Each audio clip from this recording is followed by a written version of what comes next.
religious belief and practice, yet we must acknowledge that there are those within this movement, and I dare say within this room, who really don't see why it's such a big deal.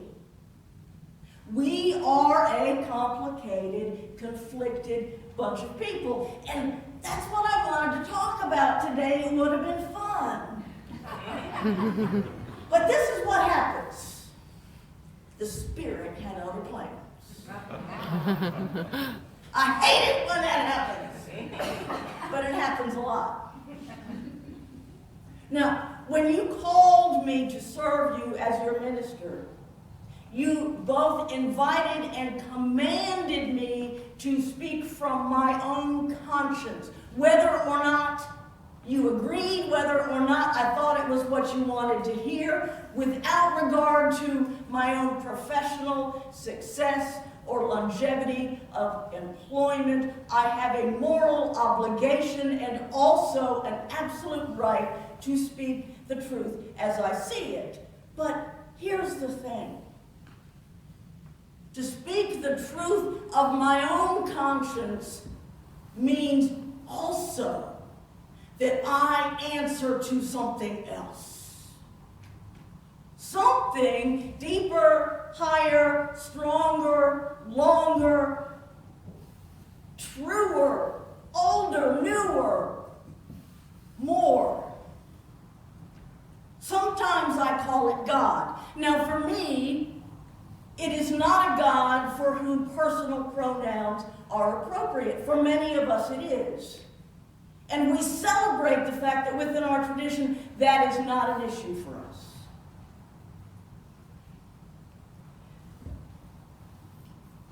And so, in the last few days, here's what happened. Last week I was having a conversation with Courtney in my office. We have a weekly meeting, and we were talking about this Sunday.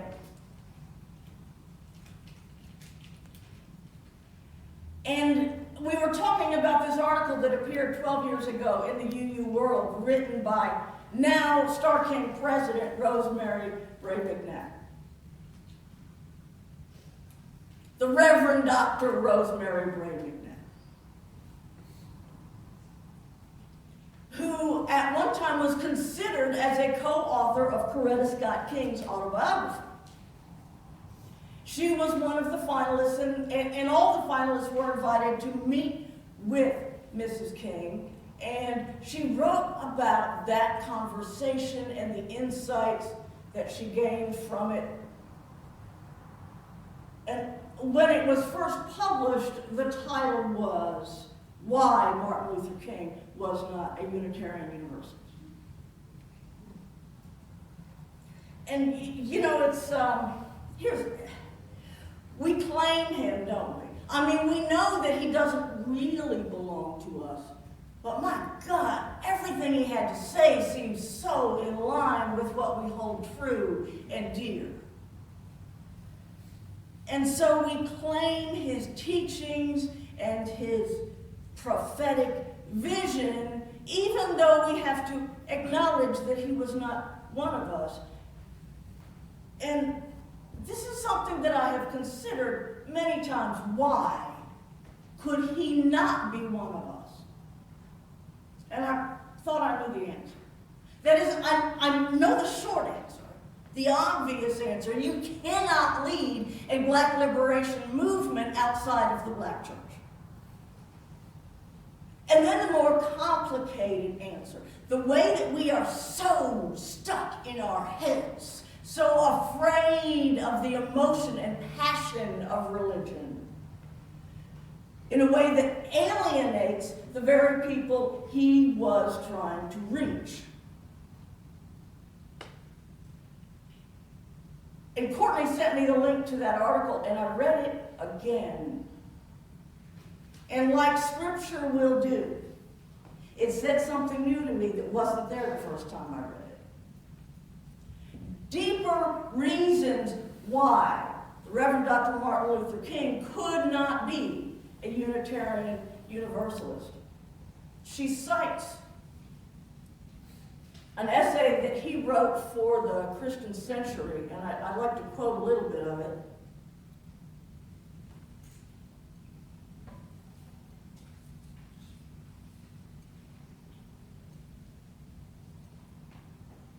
There is one phase of liberalism that I hope to cherish always. It's devotion to the search for truth. It's refusal to abandon the best light of reason. It was the liberal doctrine of man that I began to question. The more I observed the tragedies of history and man's shameful inclination to choose the low road, the more I came to see the depths and strength of sin. I came to feel that liberalism had been all too sentimental concerning human nature, that it leaned toward a false idealism. I also came to see that liberalism's superficial optimism concerning human nature caused it to overlook the fact that reason is darkened by sin. Liberalism failed to see that reason by itself is little more than an instrument to justify man's defensive ways of thinking. Reason, devoid of purifying power of faith, can never free itself from distortions and rationalizations. Wow. And he's right.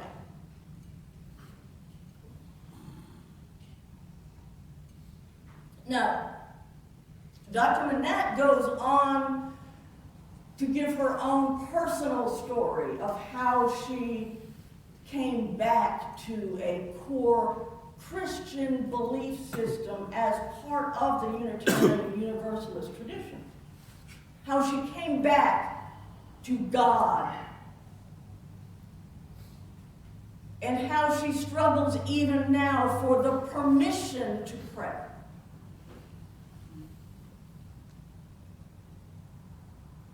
And I came to find out that her title for this piece was Praying Without Apology. This is what Dr. King would never be able to find in our space. Now, the truth is that religious history is not evolution. It is a series of overcompensation. Over and over again, people of faith see the church beginning to stray, and in their efforts to pull it back, throw it off to the other side. And isn't that what we have done over and over again? So many of us, and I am one who came out of a traditional Christian background, have been so wounded by the language of sin and shame that we have cast it all aside. The baby with the bathwater. This came home to me recently when I was reading some materials published by the Unitarian Universalist District, the Mountain Desert District, about our work for the beloved community. And one of my mentors in Colorado writes that the beloved community holds no blame and no shame. That we somehow come to embrace one another in this affirmation of the sacred human within us. And you know, I love to talk about the sacred human within us. And yet, there must be room for shame. Shame. Shame can be deadly, destructive, toxic, and yet, remember where we are in history. In Selma, the only weapon of the movement was shame. Dr. King says over and over that what we are doing in our nonviolent resistance is making public the evil of the oppressor, and through shame comes redemption. That is all that we have to work with in nonviolent resistance. Through shame. Shame is the gateway to healing.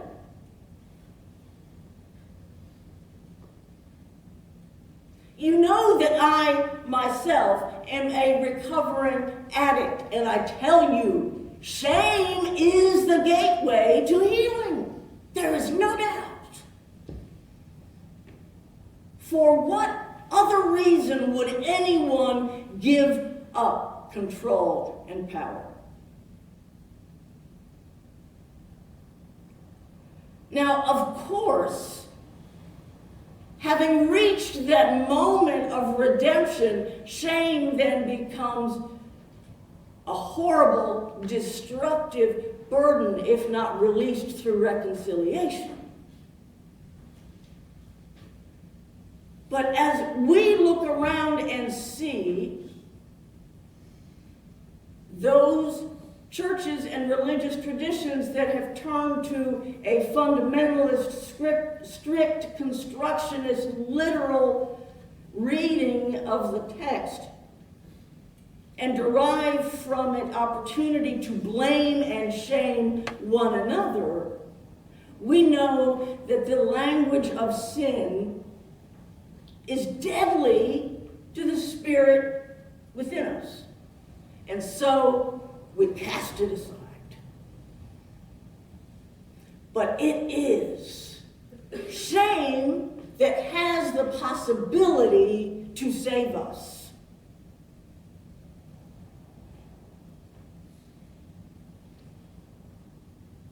You won't hear me talk about sin. That's, I was doing great in my systematic theology class until we got to the unit on sin. And it's like, yeah, we don't do that. I'm sorry.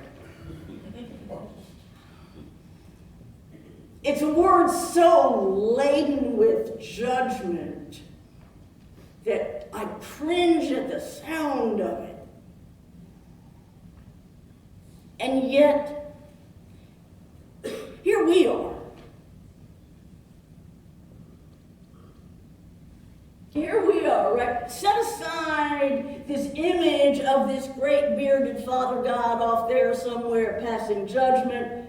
That's just ridiculous. And along with that, set aside all of the baggage. Reason is the key. Reason is holy and divine. For those of us who use the God language, reason is the voice of God within us.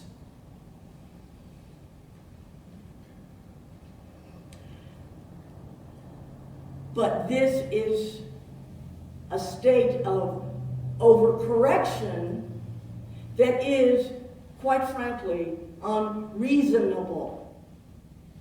This position that reason can be the source of all wisdom for us, it defies reason.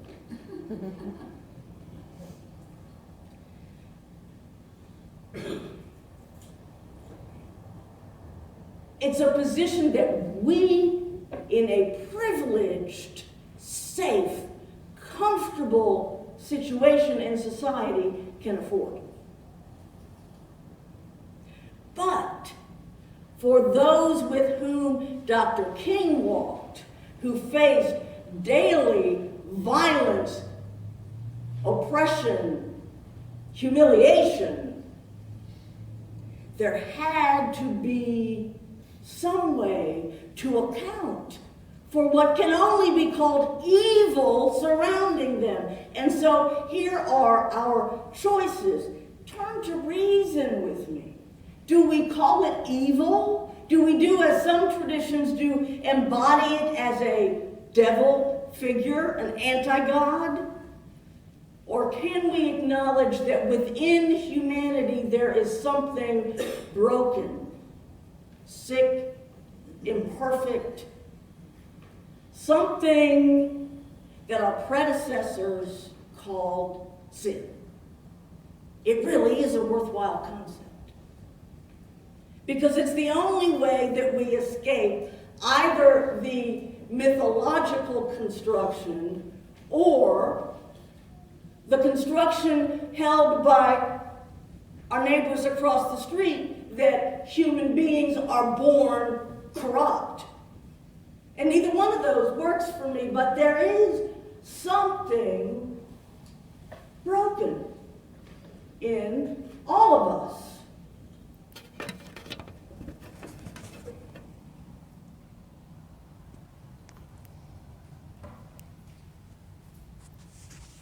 It would never be possible for Dr. King to become a Unitarian Universalist. Set aside the fact that you really couldn't be a black UU minister in his day. I mean, we were actively discouraging that.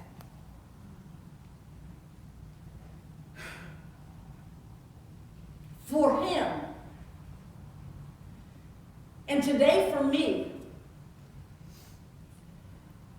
there has to be something that cannot be found within the realm of pure reason. Something more. Something on which to rely when energy is gone, when hope is absent. Something that he sought out that dark night at his kitchen table. Something that all of us someday yearn for. And those who live without the extreme privilege that most of us enjoy may experience that yearning on a daily basis. And this is where I think Dr. McNatt gets it right. We can never be a truly inclusive tradition. We can never be what we like to think we are. And what we tell ourselves we struggle to be. We can never be that so long as we deride,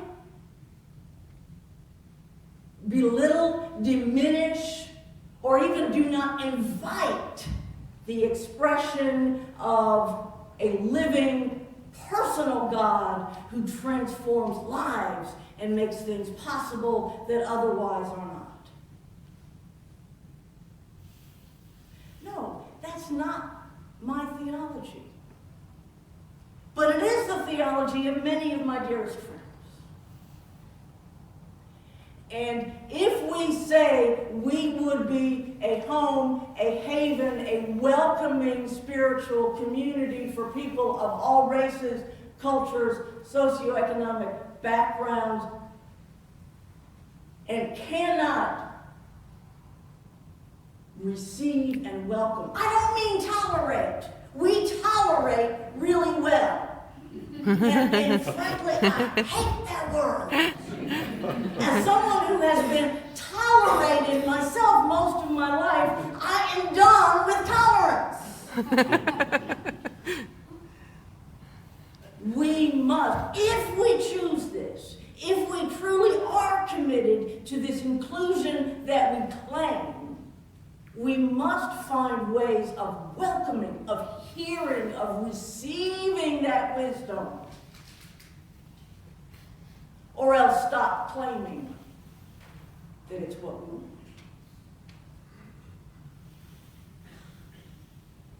I told you last week I had been celebrating the birthday of Dr. King since before it was a holiday. Back in my early days, I would just take the 15th off work. It's always been so holy to me. Because he does call us to something higher.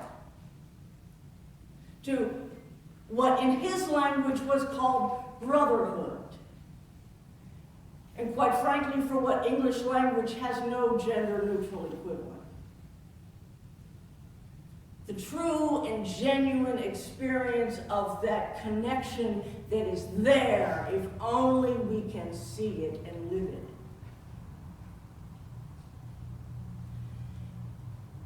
And so I have cherished this holiday, and I have cherished the song that I am going to invite you to sing in closing, it is a piece that was written in the year 1900 in honor of Abraham Lincoln's birthday, and it became known as the Black National Anthem. I have never passed a Martin Luther King's birthday without it, and I will not today. I encourage you, please, to hear the words and take them in, and offer them up with the passion that went into the composition of this piece. Imagine the moment